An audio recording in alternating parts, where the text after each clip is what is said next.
Yeah, fingers crossed. 3 times the chunk. Yeah. Oh, well, there you go.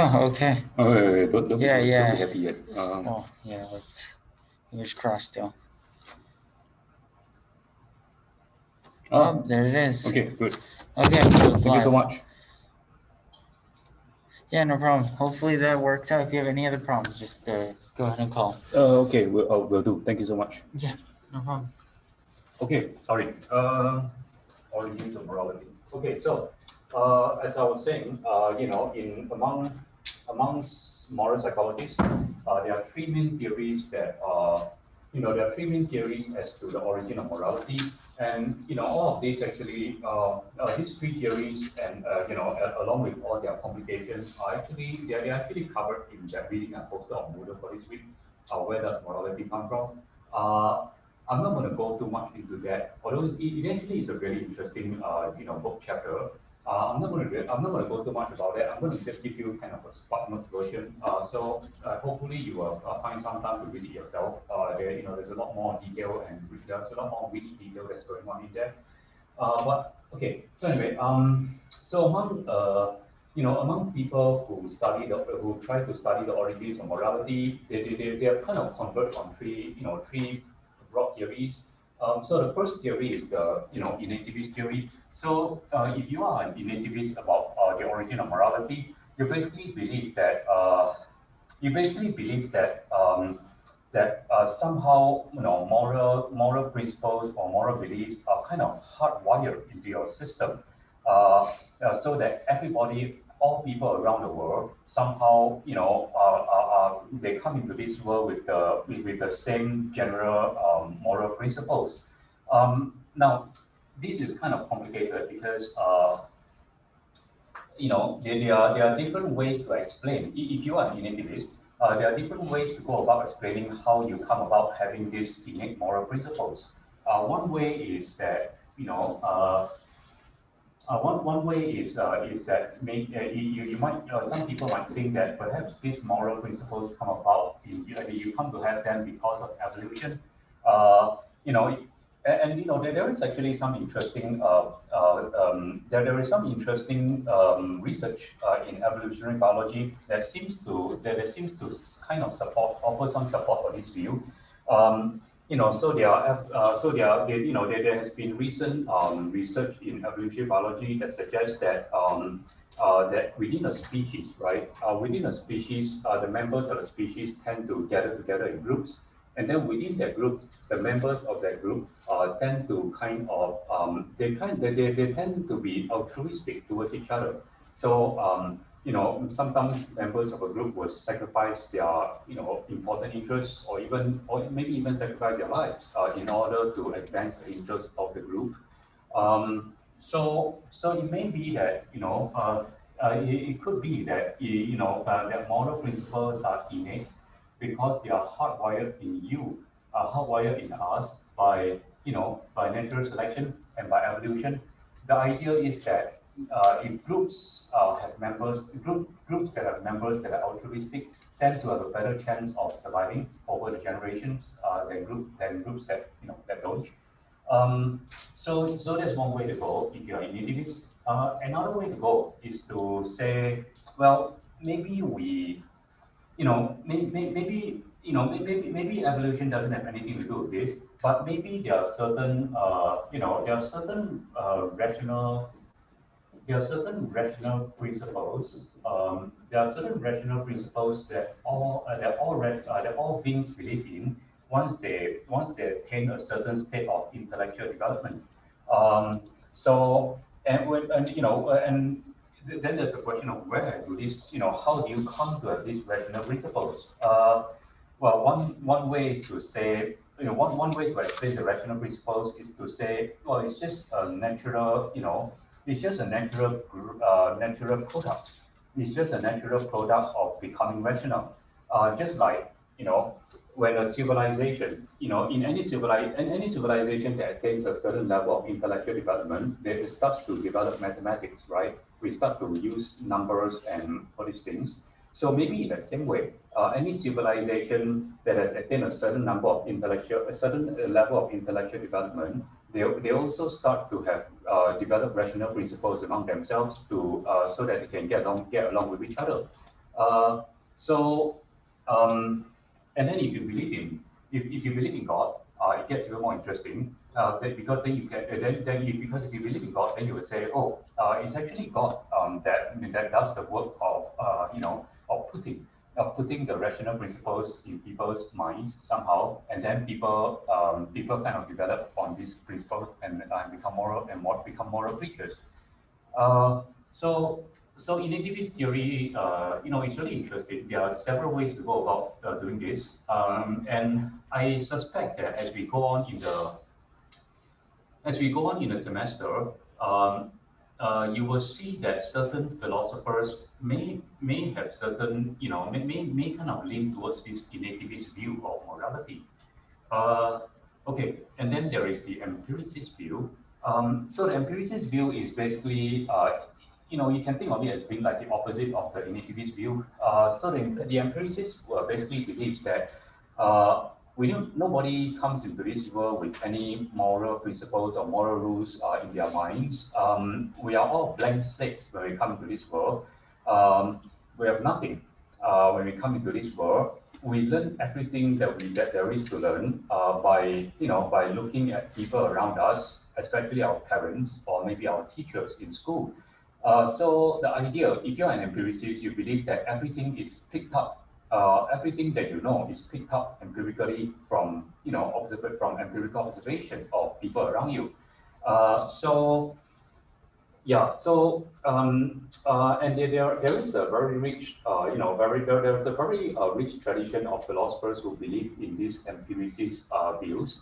Again, the keyword here, if you want a keyword to describe this whole thing, the keyword is that people are originally blank slates, and they learn all kinds of they learn moral principles and theories by observing people around them. Um, Now, I think I think that there may be some support for the empiricist theory because if you are a moral relativist, if you believe that there are no universal moral principles that human beings believe in, then it makes sense. Then it makes sense to believe that to believe in empiricism because if you look around the world and observe that in different societies and different cultures, people seem to believe in very different moral principles that have nothing to do with each other. Um, then the one very good explanation for why people have such different moral principles would be that because people live in different environments and are exposed to different environmental influences, and by being exposed to different people and different environmental influences, they naturally end up forming very different moral principles. Uh, and so these people, so people are basically blank slates again, and they are blank slates that pick up all these different moral principles from their own respective, very different environments. So basically, if you are a relativist, then maybe empiricist if you're let me put it this way. If you are an empiricist, then if you're a relativist, then maybe empiricism is the theory to go to. If you want something to explain how morality came about. Okay. And then last but not least, there is this theory that has kind of gotten fashionable in the last maybe 50 years. And this is rationalism or rationalist theory. So the rationalist theory basically you can think of it as being it has a little bit of innativism and empiricism at the same time. Um, if you are a rationalist, you believe that people are not blank slates.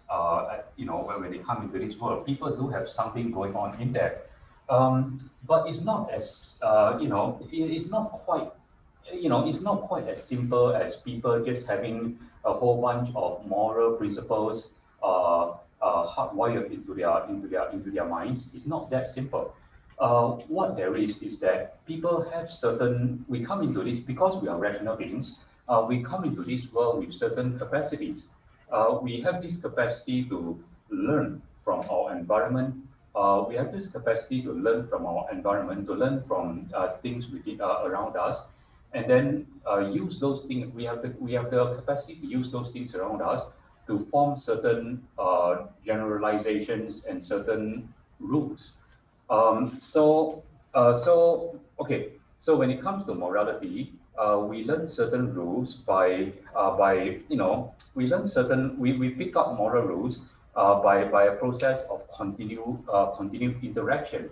Um, one example that one example that is given is this. There is a psychologist,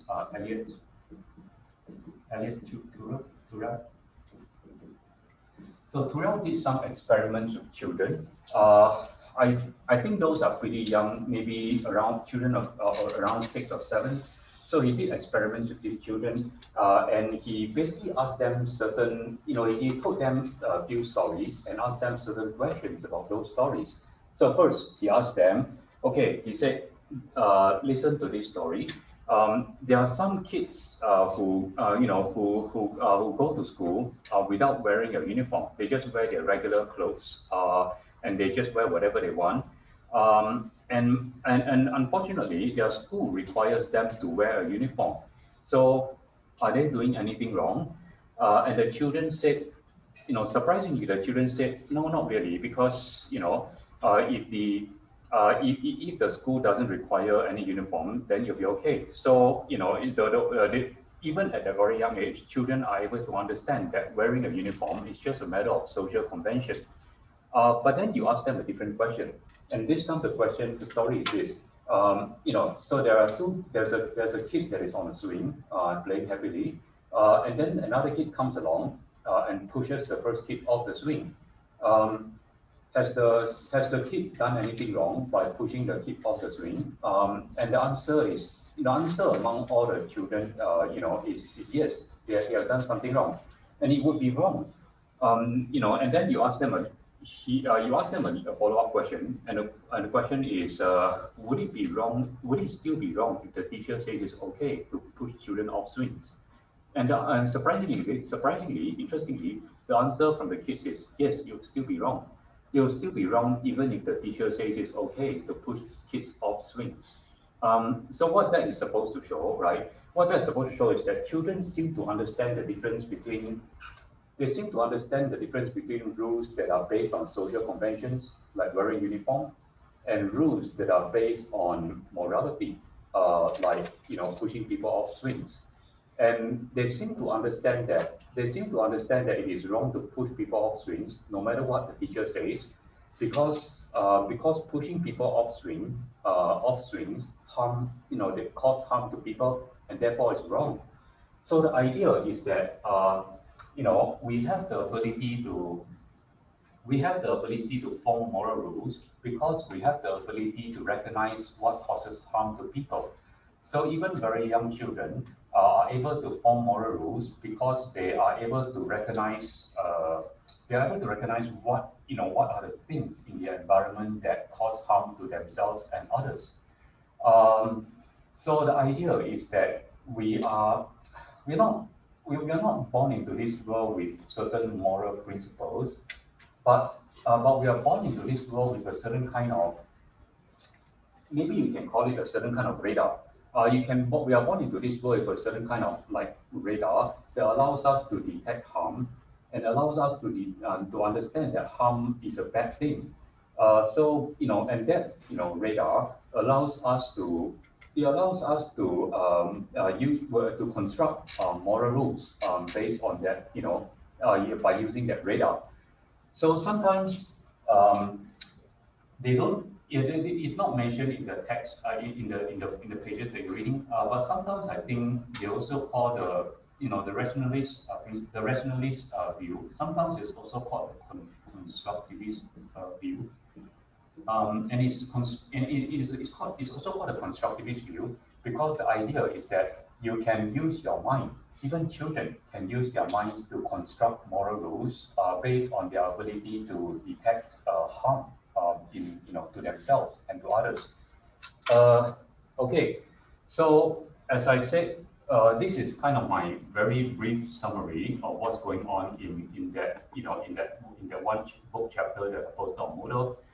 Please take some time to read that book chapter if you haven't already done so. There's actually quite a bit of other interesting stuff going on that I don't really I want to go into here because I want to talk about Plato. Okay, so um, we are going to kind of switch gears right now and switch to uh, talking about Plato. Okay, but why Plato? So we're going to look at a story about the origin of morality or justice from Plato's Republic, and that is in the textbook. It is in pages 94 to 99 that I asked you to read on Tuesday. Okay, so right. So why? Again, why Plato? Okay, so Plato is one of the philosophers who are originally interested in. I think I told you on Tuesday that the Republic is a really long work on the nature of justice, and as part of it's a really long work. So and it's actually a conversation between him and a couple of people. So in this particular chapter that we are looking at, I'm going to erase a few things so I can have more space.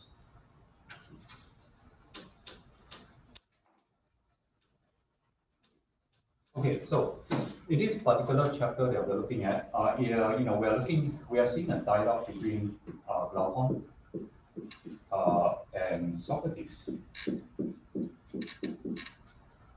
Now, so Glaucon is a very earnest, Glaucon is a very earnest young man who is full of curiosity about things. And okay, to give you a little bit of background, so in just before Book Two of the Republic, in Book One starts with Socrates being invited to a kind of gathering at a home of somebody who I think is fairly well to do. And then once Socrates got there, a bunch of people started converging on the party as well. And somehow they start talking about justice. And there are all these. So in Book One, there are all these three. There are three different people who have come up with different theories about what justice is. There is this guy who said that I think justice is about benefiting your friends and harming your enemies.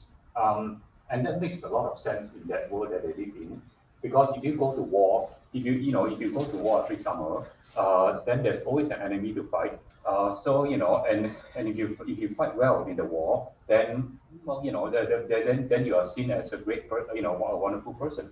The idea that justice is about benefiting your friends and harming your enemies, is very appealing. Okay, but Socrates quickly debunked that notion. He quickly said that this is a bunch of bunk. Um, I'm not going to tell you what he thinks is a bunch of bunk. Maybe go read Republic Book One if you have some time, because I don't want to go into too much detail. And then there's somebody else that said, look, justice is about the strong gaining the upper hand and taking all the advantage and leaving the weak behind in the dust. Which maybe it sounds appealing to some people, but again, Socrates managed to debunk that and said and show that it is bunk. Okay, but what happens is that at the end of the book one, Socrates has succeeded in showing what justice is not. Right? It is not about benefiting your friends and harming your enemies. It is also not about the strong gaining advantage over the weak. Okay, but he still hasn't said what is justice. I mean, it's one thing to say what justice is not. It's something else to actually give a positive account of what it is. So So at the beginning of book two, Glaucon is quite dissatisfied with this whole, development. He says, look, I mean, Socrates, you just go around debunking people, and I don't think you even have done a very good job of debunking all these different theories about justice. So I'm going to make a big effort, and this is Glaucon speaking. I'm going to make a big effort to really show you that that justice is a bunch of please excuse the language. Justice is a bunch of book. The only thing that really counts in the world is being able to do horrible things to other people and get away with it. If you can do horrible things, if you can do injustice to other people and get away with it, then, well, then you are the man. Sorry, or the woman. If you can't do it, then, well, tough luck. So here's the deal. Here's the deal. Um, Most people, okay, according to Laocoon, most people in their deepest fantasies, they would like to be able to do all kinds of horrible things to other people, take whatever they want from the marketplace,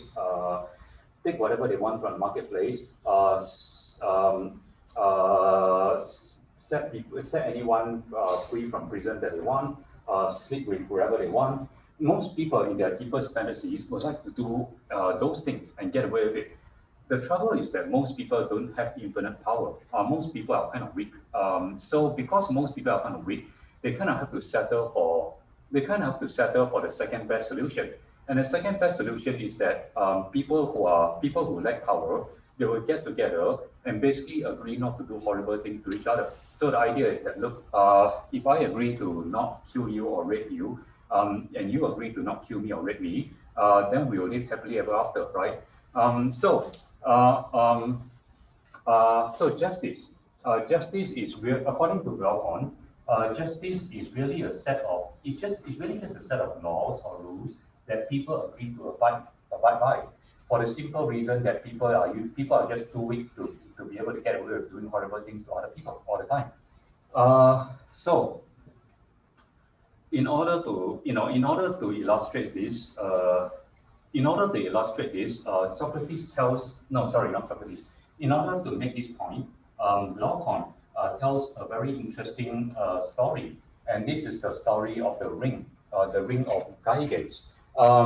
Okay, so uh, let's just, what I'm going to do is I'm going to read this story. As I said, the purpose of the story is to illustrate this point that, that justice is really just about a bunch of rules that people agree to because they don't have the power to do horrible things to each other. Um, so let's just look at this story together, and then what I'm going to do is that I have come up with some questions for us to think about. What I'm going to do is to break you up into groups. So the way this is going to happen is I'm going to have you stay in your original positions so that you can keep social distance, and then and then I'll have you like group up with people that are sitting closest to you. Okay, but I'll get to that later. First, let's look at the story. So, if you have the textbook, let's turn to page 94.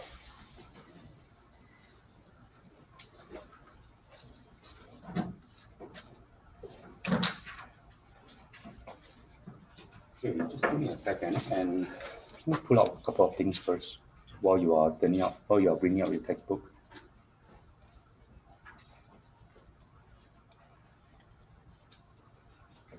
Uh,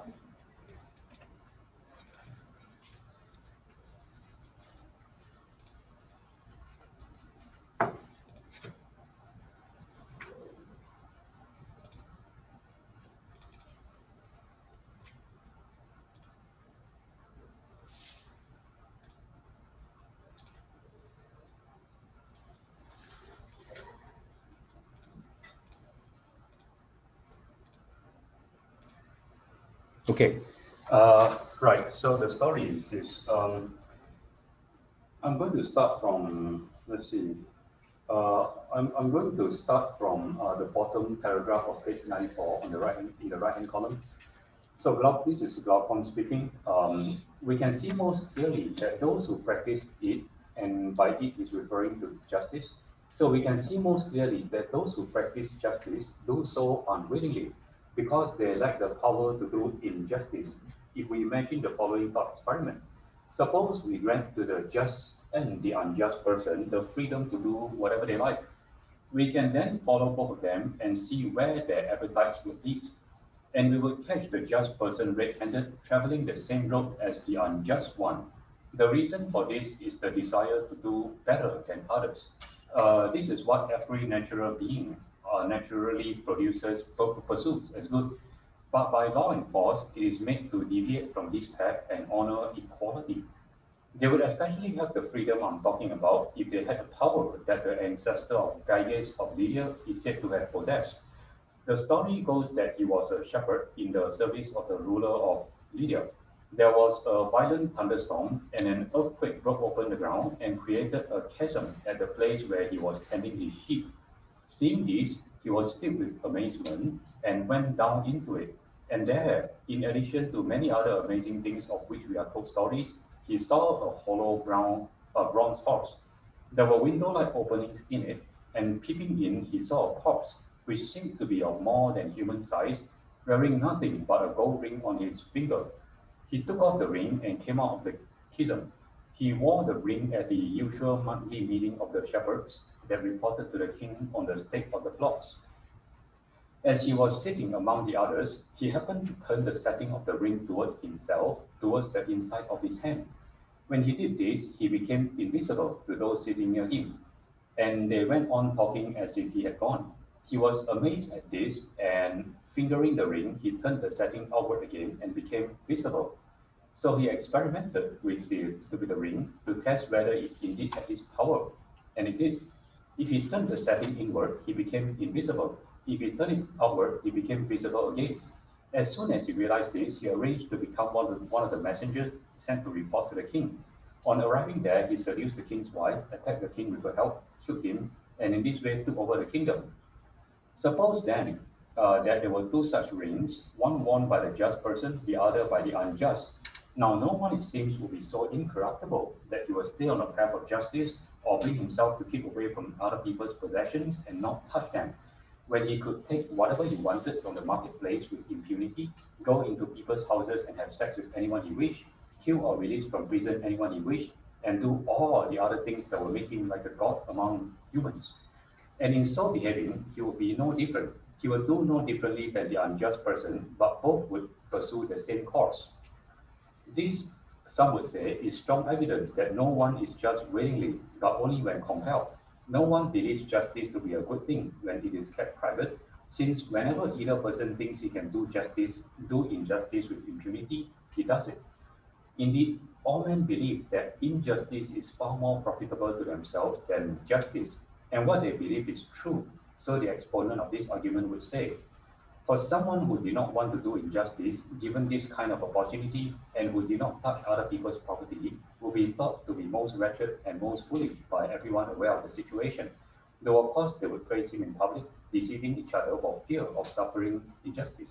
So much for my second topic. Okay, so basically, that's the story. The idea is that, well, if you give somebody a ring that allows him to become invisible and do whatever he wants, nobody would be able to resist the temptation to do all kinds of horrible things to other people. And and the moral of the story is that that this is supposed to show that people are not they are not just and nice to other people out of the goodness of their hearts or anything like that. They are just and nice to only other people only because they lack the power to do whatever they want and get away with it. Okay, so I hope you find this to be an interesting story. So what I've done is that I've come up with three questions for us to think about. Uh, it's actually also posted on the Moodle page, on the course Moodle page. So I'm going to break you up into different groups, and what I think I'm going to do is I want each group will just handle one question, and then I'll break you up into your groups, and you will take maybe 10 or 15 minutes to come out with an answer to that question. You can either write down the answer to that question, actually you don't have to. Just decide on what your answer is as a group, and then I'll have you I'll have you reconvene in 10 or 15 minutes to discuss this question. I mean, to give your answer to this question to the rest of the class. So if you're on Moodle, I think there are 4 people. No, wait, 3. How many people are on Moodle? I mean, sorry, Zoom. 1, 2, 3, 4. Okay, the 4 of you on Zoom, the 4 of you are going to form one group. So I'm going to use the breakout room function to put you guys into one breakout room and basically talk about talk about one of the questions. Okay, but so let me take care of the logistics of this first. So how many people are in this classroom?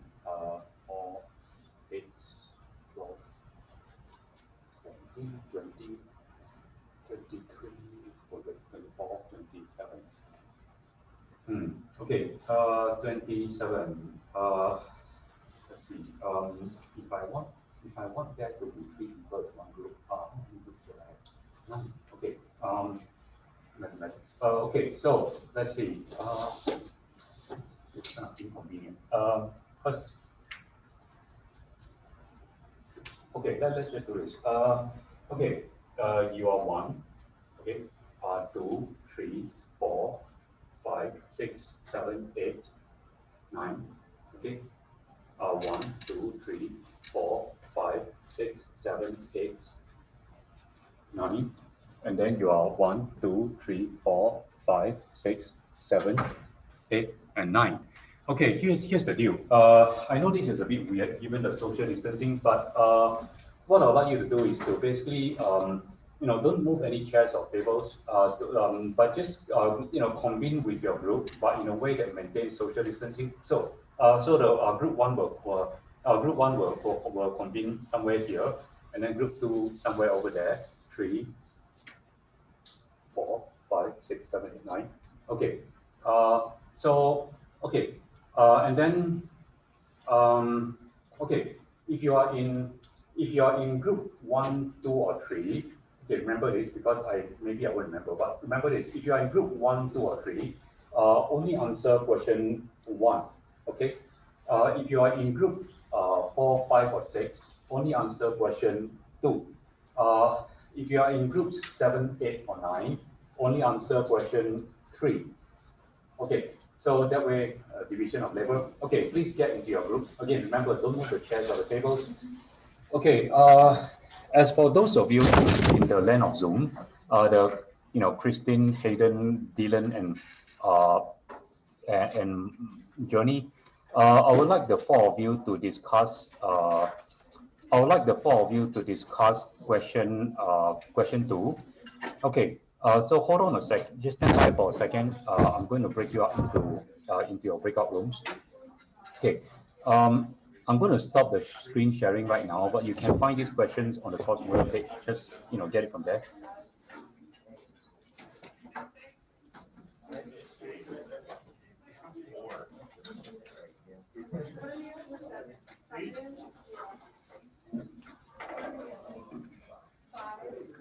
Sorry, could I get the password for the attendance thing again? Sure.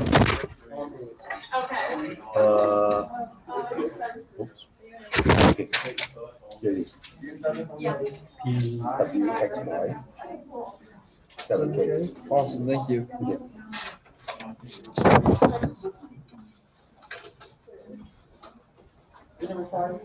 Yeah, just scroll down. Sorry. Can you scroll down?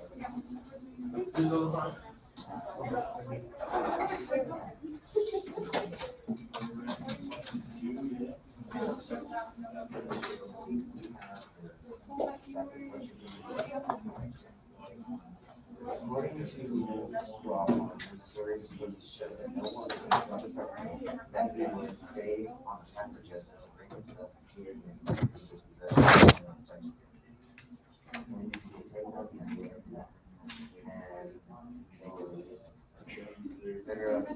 isn't that well service right? is right and agree with able to kind of information and this kind of stuff. But this show that human beings and nature are selfish and egotistical.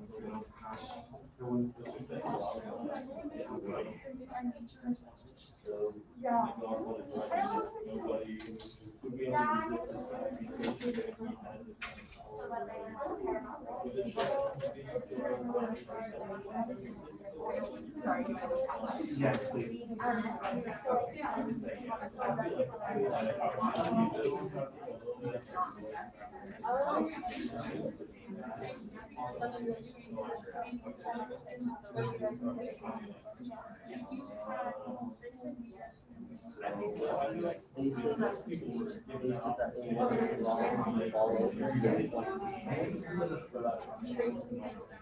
I read the thing on the company article that you guys sent, like overall it's just pretty scheming. And I guess it wouldn't be too wrong if they coincide with what they don't want to say that people follow morality or like association just because to emphasize the value. That's what people do. Like we saw that it was wrong because of one association was after. So I don't think it would be wrong because it's self-evident that it is not wrong to So it's not wrong. So you guys have any questions you want?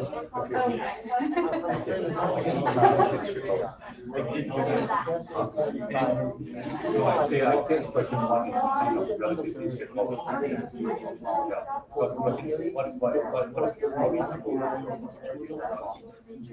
Yeah. He's right in here. Association. I think it's this. No, yeah. I do agree that we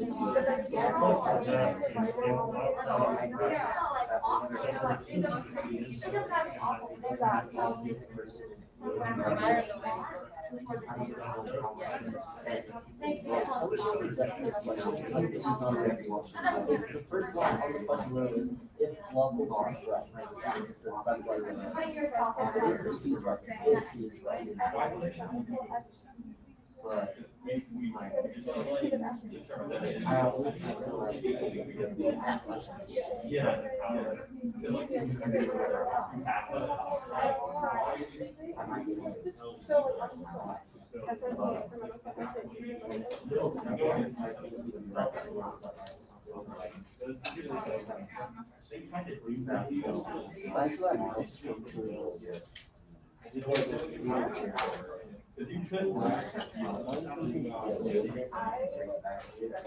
so to me,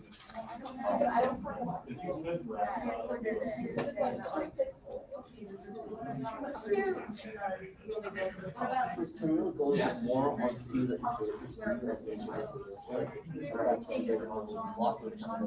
I agree that when you have direct application, you have right to and that's where the presupposition of the axiom comes into that kind of Dr. I took your medical ethics class last fall. Oh, okay. Online. Yeah. What is your name? Anastasia. Oh, okay. It's good to see you in person. Yeah. Yeah. Cool.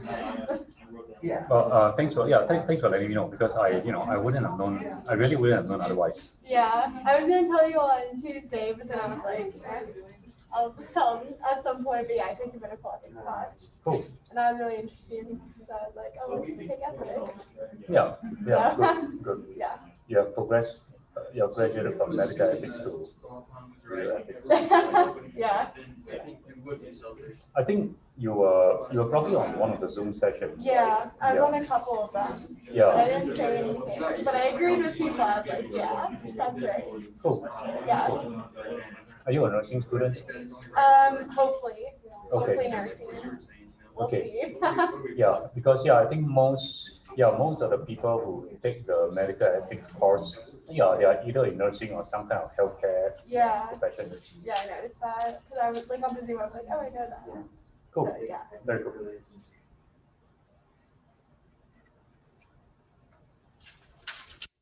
Okay.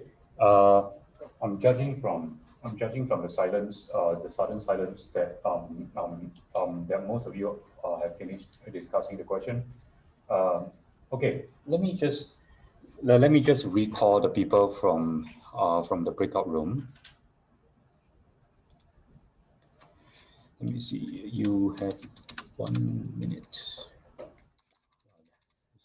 You have 30 seconds to wrap up.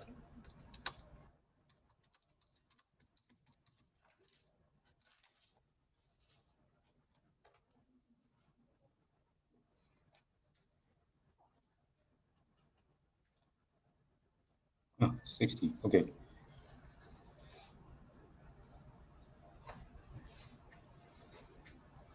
Okay. Yeah. So let's wait for these people to return.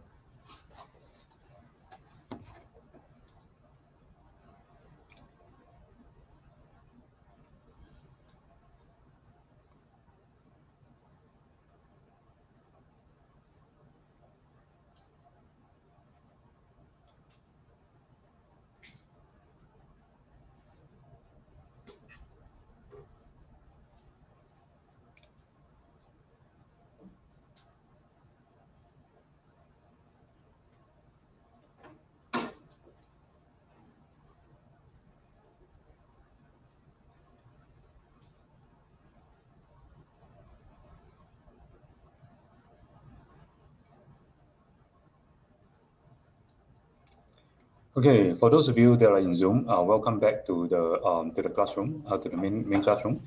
Okay, good. Okay, so I just realized that in those, let me pull out the questions again on the screen because I don't always remember what they are. Okay, I just realized that not all the 3 questions are equally difficult. The first question seems to be relatively straightforward because it's in a textbook. But yeah, let's go over these anyway. So the three of you, right? Are you group 1, group 2, group 3? Okay. Okay. So just for the sake of going through the question. So what's this story supposed to tell us about the origin of justice? Any one of you?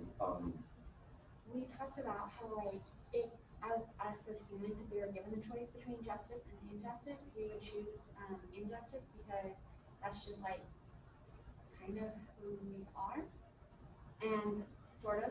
And I was gonna say something else, but I forgot. Sorry. Yes, yeah.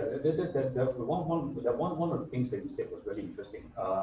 So according to Plato, right, the story is supposed to show that given all other things being equal, given the perfect choice, we will all choose injustice because that's who we are. We are just a bunch of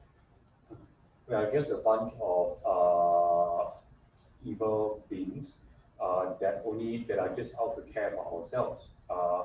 So yeah, so that's very interesting. So at the bottom of this, it seems that Glaucon, in this, he believes that we are basically all just a bunch of egotistical, creatures, and that's basically who we are.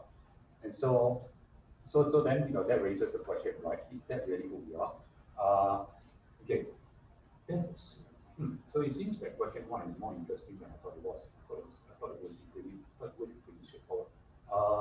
Okay, who else is? Which other group is doing question 1? Okay, you. Okay. Again, what do you guys think of? What do you guys have to say about question 1? Basically, if there was no fear of punishment, no one would be looking for the way to go that was for justice or anything like that. Yes. So if there is no fear of punishment, no one would willingly do the just thing. And again, maybe that's because that's who we are. Originally, we are just a bunch of selfish brutes. Interesting. There is one more group that's doing question 1, right? Is that you? Okay. What do you guys think about question 1?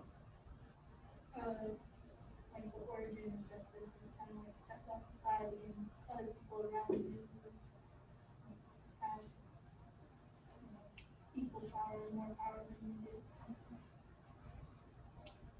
Interesting. Okay, thank you.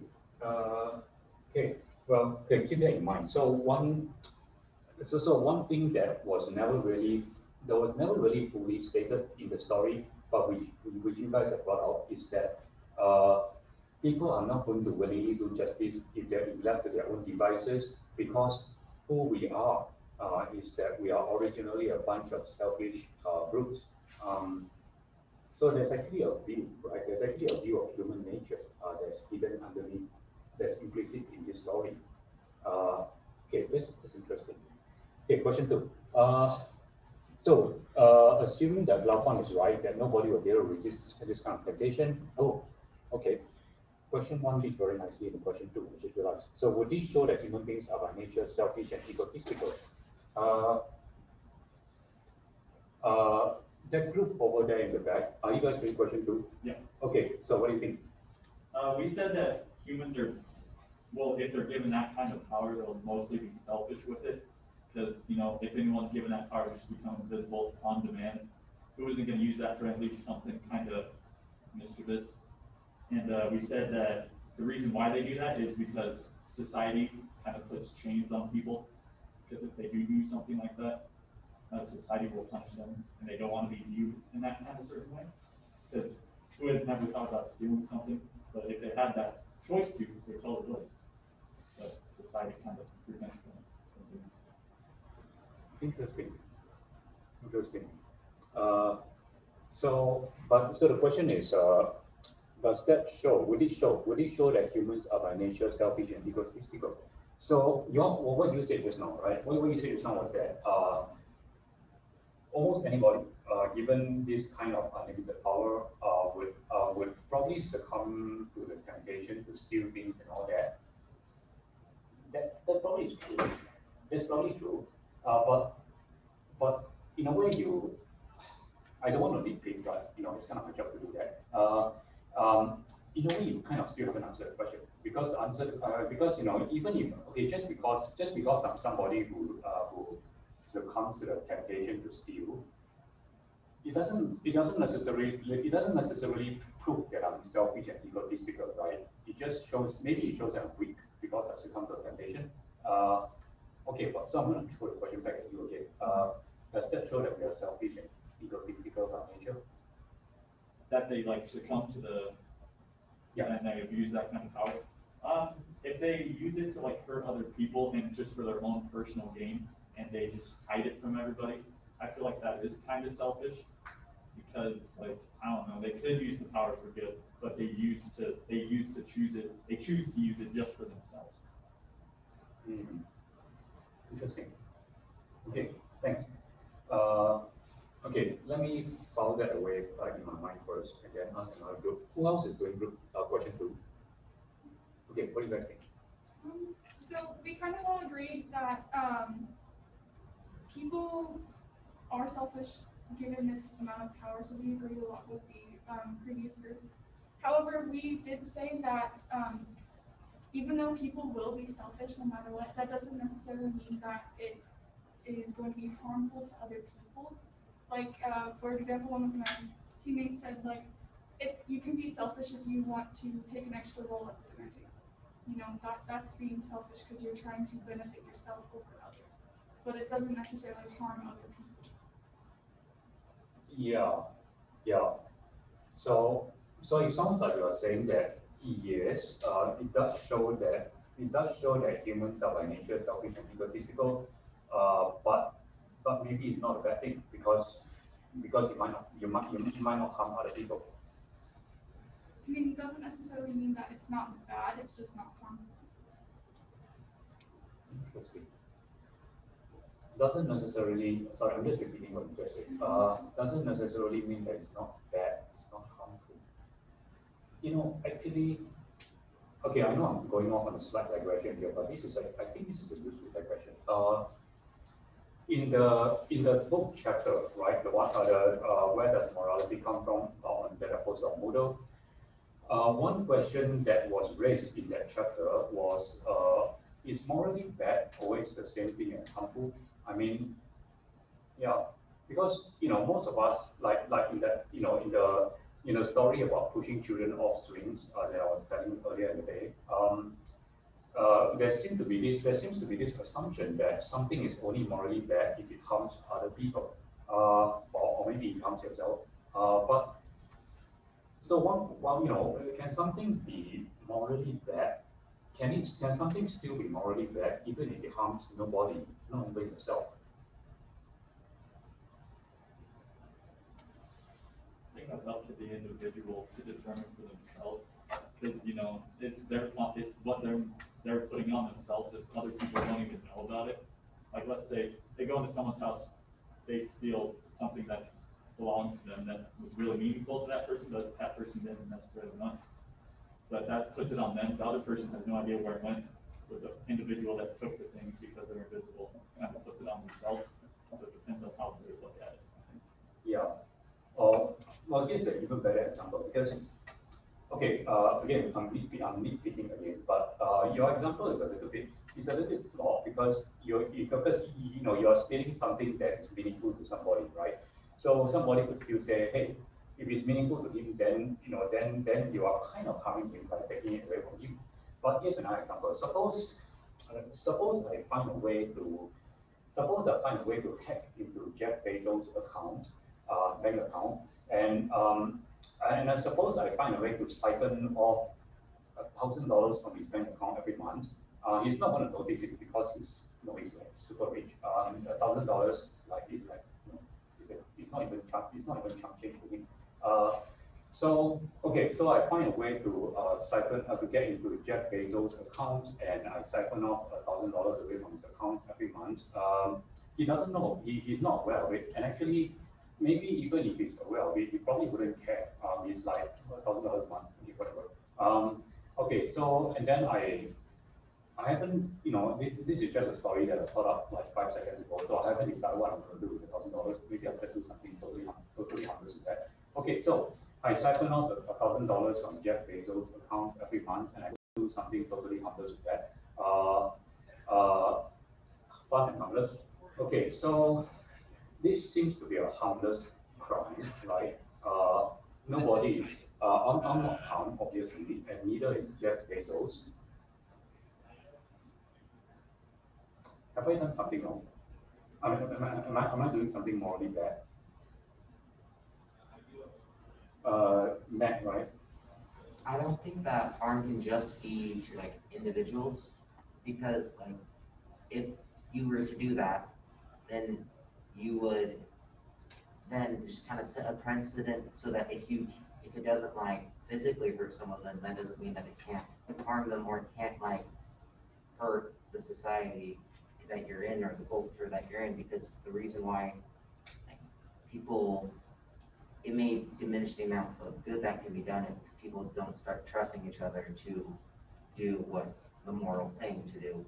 Oh yeah, we don't in this culture like we don't steal from each other, so that way people can trust that instead of always having to look behind their back, they can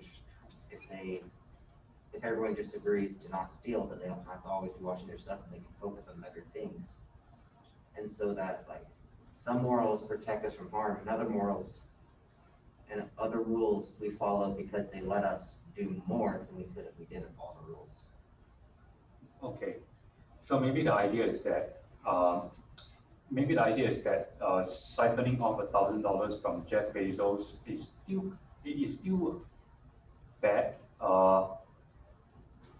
It's still bad because by doing that, I don't know, because by doing that, as you said, that Jeff Bezos, people wouldn't be able to do as much as they wanted to do, something like that.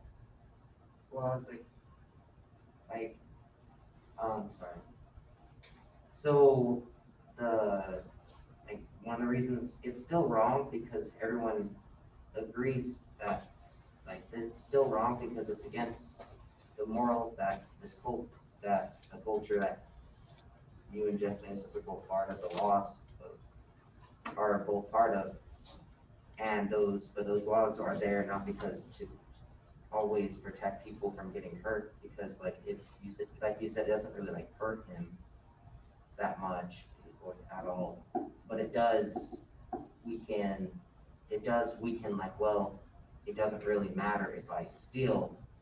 It does, and if, but if people just steal, then instead of, working to better society, everyone has to then be making sure that their own stuff is safe. They're spend instead of helping other people, they have to spend time more on themselves. So if everyone follows the rules, then they have more time to help others and help society. Right, right. So the idea is that maybe it doesn't. I don't know if you can. Some people like to draw a distinction between direct harm and indirect harm. Maybe in this case there is a kind of indirect harm because you're weakening. It's like you're weakening the institution of property or something, right? Now, if everybody does that, or if even just a few more people start doing that, then people's property will start becoming less and less secure. This time is Jeff Bezos, he doesn't feel anything, but the next time it might be, I don't know, somebody with less money, and that guy will definitely feel the pinch. So it weakens certain, maybe the idea is that it weakens certain institutions that keep the world safe, keep the world running, maybe. Yeah. Okay, you had something to say. Honestly, I would say like maybe it's more than wrong. You're not hurting him, but you're still going behind his back. You're just going behind his back. Like, he doesn't know about it. Oh, right, You right. might not hurt him, but you're still not being honest. Right, yeah. So there is some kind of dishonesty involved here. Okay. One of you, or maybe both of you have something to say. You first. What is your name? Sorry. Carson? Carson, yes. I was gonna say maybe it's not so much who you do it to, it's just the act is wrong. Hmm. Like if you were to go to Walmart and steal a laptop, the Walton family is worth millions. They're not gonna miss that laptop. Probably not. So, but it's still wrong because it's taking something that doesn't belong to you. So it's not so much who you do it to, it's the act that's wrong. Does that make sense? Yes. So are you, so it looks like you're saying that taking something that doesn't belong to you is wrong, even if it doesn't harm anybody. Right. Right. Hmm. Okay. Interesting. By the way, I'm trying my best to keep a lookout on the people in Zoom in case they have something to say. Anastasia, right? Mhm. Okay. Do you mind helping me to keep an eye on the screen? Yeah. Okay, thank you. Okay. And those of you out there in the land of Zoom, if you have something to say, just either speak up or maybe just raise your hand or something, and I'll try to get to you as soon as I can. Okay. Okay. Interesting. So you have hit upon this very important and interesting idea, which is that some things such as stealing, right, taking something that doesn't belong to you, is wrong, even if nobody is harmed by it. And then to come back to the main question, right? The main question was, can something be morally bad or morally wrong, even if it doesn't harm anybody? And if we go by what you just said, then the answer seems to be yes. It is because stealing is wrong, even if it doesn't harm anybody. Frank? I guess the main understanding of all of this, is it wrong, comes down to the axiom of fact that what you determine to be wrong has. For example, if you go on the self-evident standard that you wouldn't want it done to others if you don't want it done to you. Like for example, the golden rule. Treat other people with respect like you want respect to you. If you don't want other people to steal from you, then don't steal from them. That's just like what self-evidence means. And if you have the moral standing of like stealing is wrong just in general, like the axiom of stealing is just the middle of it or the starting point, and it really comes down to the point of like what the morality of stealing really like lies behind on. So you just define it onto the axiom of moral standing of self-evidence that it would be wrong. Yeah, right. So is there a more basic moral principle or more basic axiom that can possibly explain the wrongness of stealing? There is. What do you think? What do you think it is? I think there is, just like looking into our constitution. This is we hold these truths to be self-evident, meaning like self-evident, like we want this done to ourselves and done to others equally. That's what self-evidence means, like self-evident truth. So if you have self-evident truth and morality perspective of it, then stealing an overall factual part of it would end up being wrong, just in the basics line of the axiom. Right. The trouble is that, the reason why morality has such a bad reputation these days is that people get really sick of being told that certain things are just wrong. I mean, you can imagine me as a kid, right? And then my dad just says, don't steal, stealing is wrong. I'm like, screw you, why do I care? I mean, of course I wouldn't say that, but it's, okay, so, okay, I know I'm kind of pushing you and challenging you a little bit now. Okay, true. So there are certain ideas, right? There are certain truths that are self-evident. Let's accept that. So if we accept that there are certain truths that are self-evident, then I think that if stealing is wrong, there must be a, there you must be able to base it on some deeper truth that is self-evident, uh, whatever that is. Maybe the Constitution will tell us that, is the deeper truth, is it life, liberty, and the pursuit of happiness? So what your question goes off into the basics of understanding is you must have a criterion to measure morality. For example, like let's just say that we go on to the whole spectrum of like self-evidence, you have to have criterion to measure morality in the sense of what is right or wrong. And like stealing, of course not stealing, many of us can agree that stealing is wrong. And if you go into like what I was reading on the little assignment that you posted, it also talks about pre-conventional. And in pre-conventional, like it states, if an adult like punished an act, then the kids saw it to be as wrong. And I guess that also goes into sociocentric fact that we are taught that is wrong, but that also goes into nature versus nurture, the empirical side of it, stating that it is wrong, thus in the fact of like the morality of the criterion measured behind it. Okay, this is good. I'm going to kind of connect what you said to a broader discussion of this whole pre-conventional and self-conventional thing. Okay, I didn't have the time to to go into this just now, but maybe this is the time to go into this. So I said earlier, right, that one of the theories about origin of morality is this thing called rationalist theory, and one of the chief proponents of this rationalist theory is this guy by the name of Lawrence Kober. Actually, if some of you guys have taken classes in educational psychology or anything in the area, you might actually know his name. So Kober basically has, he believes that human beings, children come to develop moral rules and moral principles in 3 stages. The first stage is called pre-conventional stage.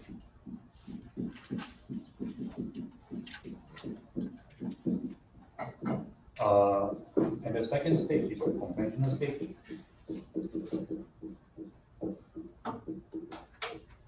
And then the third stage is the post-conventional stage.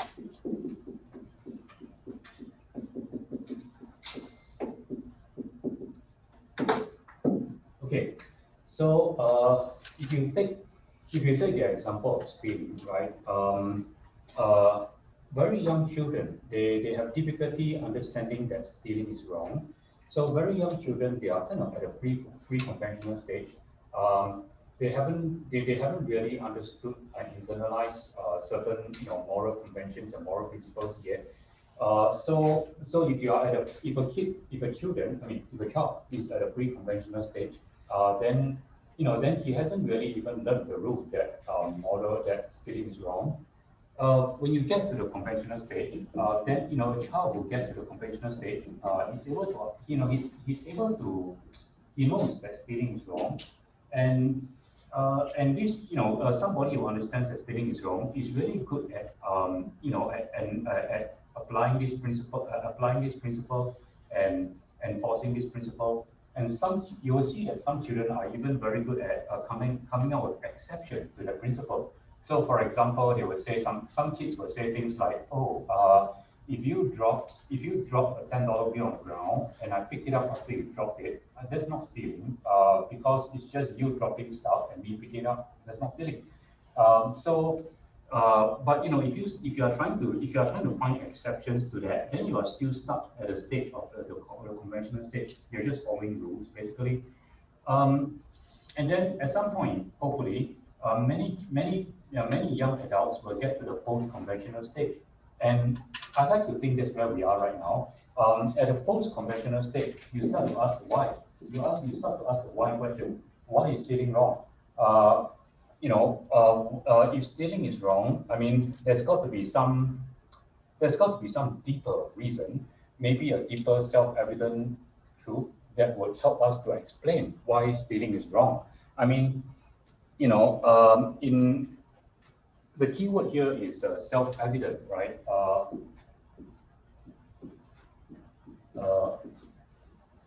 There is another word that is kind of old-fashioned. I don't think anybody uses it anymore. It's called apodictic. And so to say that something is apodictic is to say that something is so basic. It's so basic that you can't that it's impossible to find any other more basic reason for it. So for example, in mathematics, right? In mathematics, there are some basic axioms of geometry, and those axioms are so basic that you don't need any further justification for it. So the idea is that, if you are doing moral philosophy or ethics, very often you want to ask, is there an apodictic? Is there a very, very basic reason for all moral rules? So if stealing is wrong, is there a more basic reason? Is there a more basic reason that can explain why stealing is wrong? And it seems that, harm is not going to cut it, because as we have just mentioned just now with the Jeff Bezos example, stealing doesn't necessarily harm people. So you can't appeal to harm as the basic explanation for why stealing is wrong.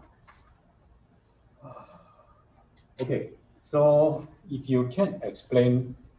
we cannot appeal to harm as the basic reason for why stealing is wrong,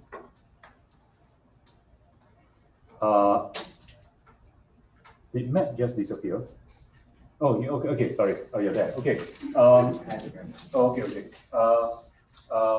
Actually, I think, I don't know if you realize this, right? But I think Matt was trying to give some kind of basic explanation for why stealing is wrong just now, because he said that stealing is wrong because maybe it results in a sort of erosion of certain basic institutions that we value, something like that. Okay, Becky. I was gonna say, isn't that the one with indirect harm, indirect harm?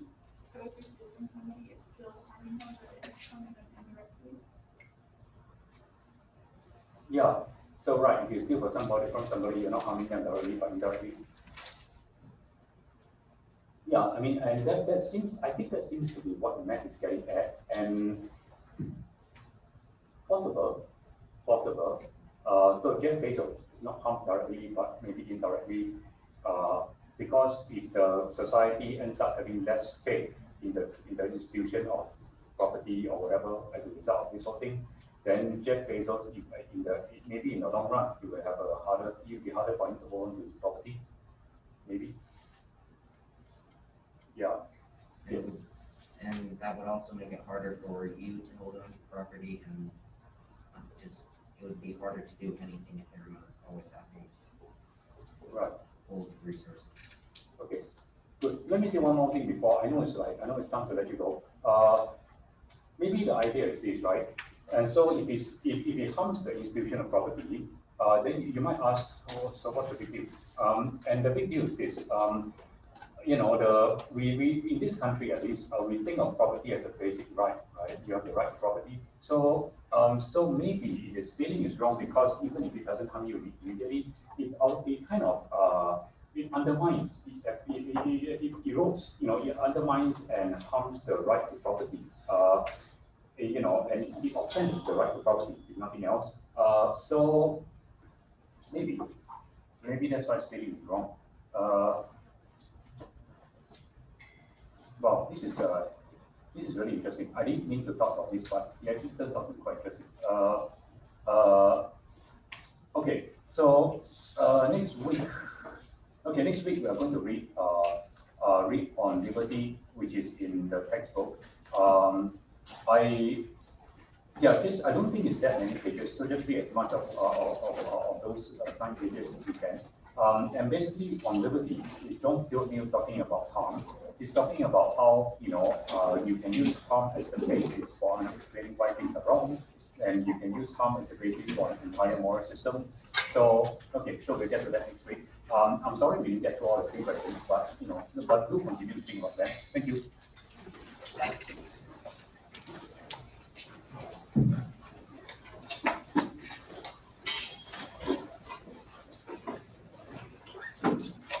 I think it's starting Monday or Tuesday. What did I miss? Yeah, so on Monday, Tuesday, what we did was, we went over the course syllabus and I went over a few things like keeping us safe, like Bengal black and all that. And then I did a little bit of, I talked a little bit about the, of what ethics is about, how it's different from morality. So, I didn't miss an assignment or no, all I have to do is the reading before the class. yeah, correct. Thank you. Thank you.